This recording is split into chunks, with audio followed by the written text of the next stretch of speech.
Movie के शुरुआत में हम देखते हैं कि पर्शियन और लियोनाइस के स्पार्टन के बीच जंग होती है और स्पार्टन ये जंग हार जाते हैं, जिसमें स्पार्टन के 300 योद्धा मारे जाते हैं। जिसके बाद हम वहीं उनकी लाशों पर हम जर्क्स को अपने घोड़े पर बैठकर आता देखते हैं, जो कि आते ही सबसे पहले लियोनिडास की गर्दन कलम कर देता है और अब तैयार होता है पूरे स्पार्टा को चकनाचूर कर देने के लिए। मगर वहीं उनका जवाब देने के लिए लियोनिडास की बीवी गोर्गो भी तैयार थी। और अब यहाँ से कहानी 10 साल पीछे जाती है, जहां हमें पता चलता है कि इस सब की शुरुआत कहां से हुई थी। आज से 10 सालों पहले के बीच में एक घमासान युद्ध हुआ, जहां पर अथीनियस को लीड कर रहा था थेमिस्टोक्लिस, वहीं पर पर्जन को लीड कर रहा था डेरियस। थेमिस्टोक्लिस की आर्मी ने उनके ऊपर ऐसा हमला किया कि ना तो उन्हें अपने हथियार निकालने तक का टाइम मिला और ना ही अपनी टीम को बचाने तक का। बहुत ही चालाकी और फुर्ती के साथ में थेमिस्टोक्लिस ने डेरियस की पूरी फौज को निनाबूद कर दिया। वहीं पर उसकी नजर दूर खड़े डेरियस पर जाती है और वह इस मौके को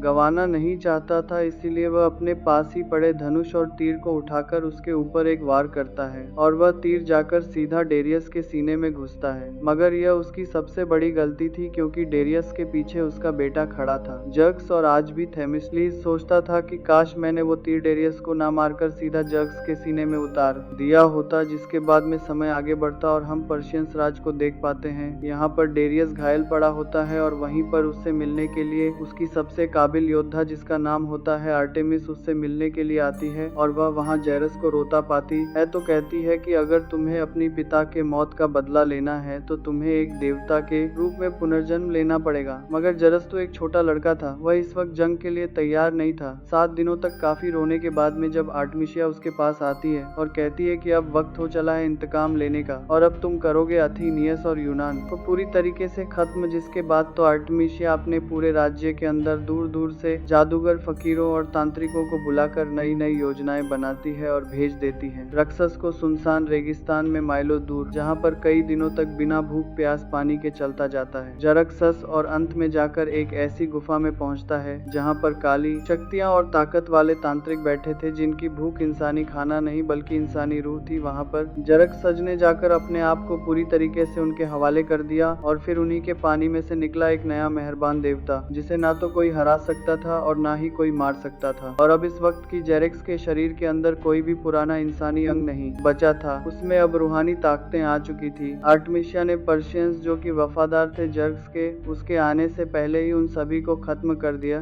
ताकि उनके हमले में कोई रुकावट ना बने। उसके बाद में उसने जर्क्स के दिमाग में यूनानिमिटी मिसिया को खुद यूनानी बिल्कुल पसंद नहीं थे, क्योंकि यह बात आज से 20 साल पुरानी थी, जब वह एक छोटी बच्ची थी जो कि यूनान में ही पैदा हुई थी। मगर वहां के कुछ सैनिकों ने उसके परिवार का बलात्कार किया, हर एक को जान से मार दिया और कई महीनों तक उसका भी शोषण किया। और जब वह पूरी तरीके से खत्म हो गई तो उसे मरने के लिए यूनान की सड़कों पर छोड़ दिया। तभी वहां पर एक फारस के तलवारबाज की नजर उस पर पड़ गई, जिसने उसको सहारा दिया, उसे हर तालीम दी तलवार चलाने की और साथ ही सारे जंगी हथियारों को चलाने की। और अब तो आर्टेमिसिया एक आम लड़की से एक शानदार योद्धा बन चुकी थी। यह आदमी फारस का दूत था। आर्टेमिसिया अपनी कला, अपने ज्ञान में इतनी अव्वल थी कि उसके सामने कोई भी योद्धा नहीं टिक पाता था। और यहाँ तक कि उसके हाथों ने कई सारे राजाओं के सरों को उड़ाकर डेरियस को पेश करा। और यही रीजन था कि डेरियस के कबीले में आर्टेमिसिया की काफी ऊपर इज्जत थी। जिसके बाद में कहानी शिफ्ट होती है प्रेजेंट टाइम में, और यह वह वक्त होता है जिस वक्त नर्क के द्वार पर खड़े लियोनिडास और उसके 300 साथी समुद्र में फारस की फौज को स्पार्टा आते देख रहे होते हैं। यह वही सीन था जो कि इसके फर्स्ट पार्ट में हमने देखा था। यहाँ पर जूस, जो कि स्पार्टन पर मेहरबान था, उन्होंने पारसियों के सारे जहाजों को निस्त नाबूद कर दिया। लेकिन इसके पीछे सिर्फ जूस ही नहीं था, क्योंकि उस वक्त समुद्र की लहरों को चीरता हुआ थेमिस्टोक्लिस भी फारस के सामने एक पहाड़ बनकर खड़ा था। वह जानता था कि फारस के जहाज सामने से ज्यादा मजबूत है, मगर बीच में से नहीं। इसीलिए उसने एक ऐसी स्ट्रेटजी बनाई कि घूम कर जाकर उसने उनके जहाज के बीच में वार किया और उनके सारे जहाजों को तिनका तिनका करके समुद्र में डुबा दिया। इन कुछ ही इथेनियंस ने इतने सारे फारस का मनोबल तोड़कर रख दिया था। इन सभी को लीड कर रही थी आर्टेमिसिया। वह यह बात तो जान गई थी कि सामने जो खड़ा है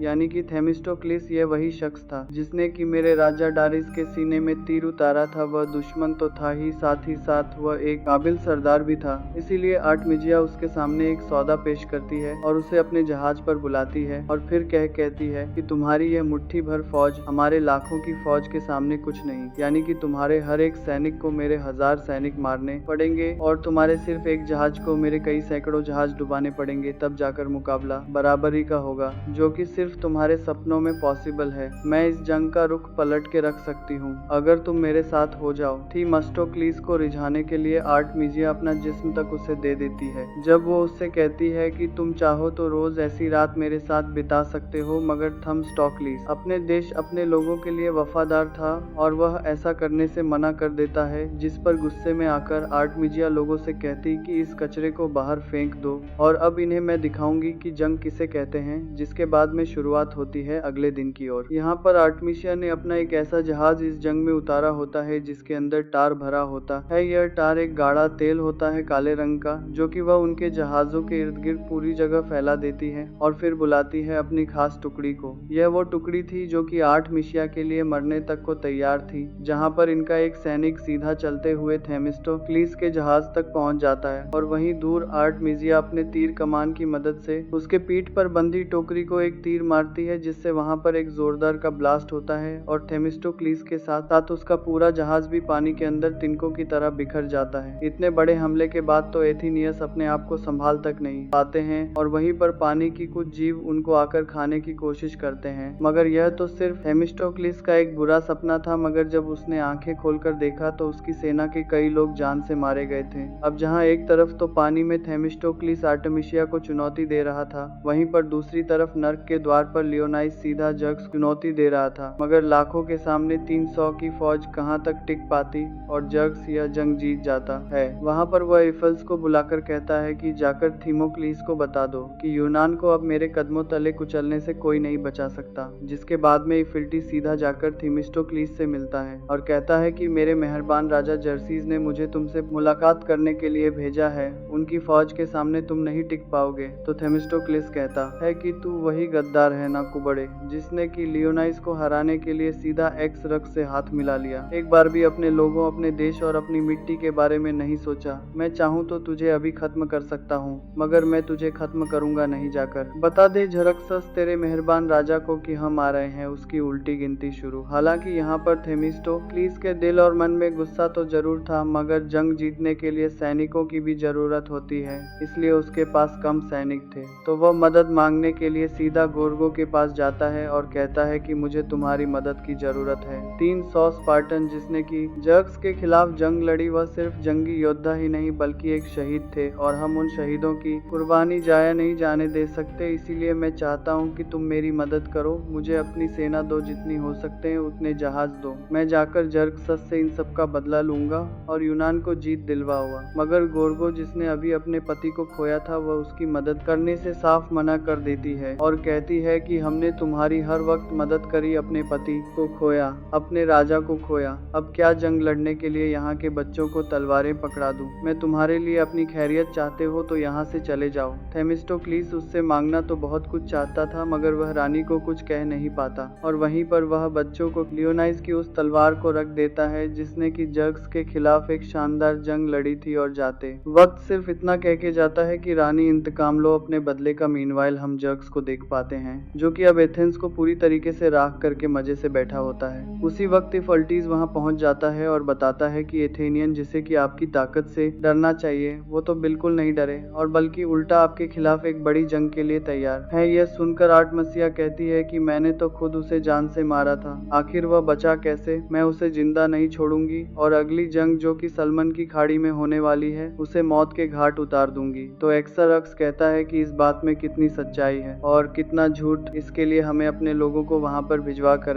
ये सब कुछ पता करवाना पड़ेगा। लेकिन आर्टेमिसिया कहती कि राजा हमारे पास इतना टाइम नहीं है और वैसे भी जंग के सारे डिसीजन तो मैं लेती हूँ, तो मुझे तुमसे पूछने की कोई जरूरत नहीं है। इस बात पर तो जर्क्सस को गुस्सा आ जाता है और वह उसे खींच के चाटा दे देता है। आर्टेमिसिया को और ज्यादा गुस्सा आ जाता है और वह कहती है कि सिर्फ मेरी हिफाजत में बैठकर जंग के मजे लो। राजा, यह जंग तो मैं जीत कर रहूंगी। जिसके बाद आता है इस कहानी का one of the best scene, जहां पर थेमिस्टोक्लीस की सिर्फ 6 जहाज अपने चंद सैनिकों के साथ में लाखों की फौज से लड़ने के लिए निकल पड़ते हैं, बिना डरे कि वह हमें जान से मार देंगे या नहीं, बिना कुछ सोचे कि हम ये जंग जीत पाएंगे या नहीं। फिर भी उनका जज्बा काबिले तारीफ था। उसके बाद तो दोनों ही टीमों के बीच में घमासान फाइट हो जाती है, जहां थेमिस्टोक्लीस अपने जहाज में रखे घोड़े को निकाल निकालकर हर एक को अपने भाले और तलवार से चीरकर आधा आधा कर रहा होता है। उसके बाद में उसके सामने आती है खुद आर्टमिजिया और फिर इन दोनों के बीच में एक बहुत ही शानदार तलवारबाजी दिखाई जाती है। यह वह आर्टमिशिया थी जिसने की तलवारबाजी की तालीम ली थी खुद फारस के दूध से। और एक लंबी चलने वाली फाइट के बाद में हम देख पाते हैं कि थेमिस्टोक्लीज ने अपने तलवार की दम पर आर्टमिशिया को जान से मार दिया होता है, मगर फिर भी उनकी टीम के आगे थेमिस्टोक्लीज की टीम हारती नजर आती है। और यहीं पर सबसे बड़ा गेम चेंजिंग सीन आता है, जहां पर हम गोरगो और उसके हजारों सिपाहियों को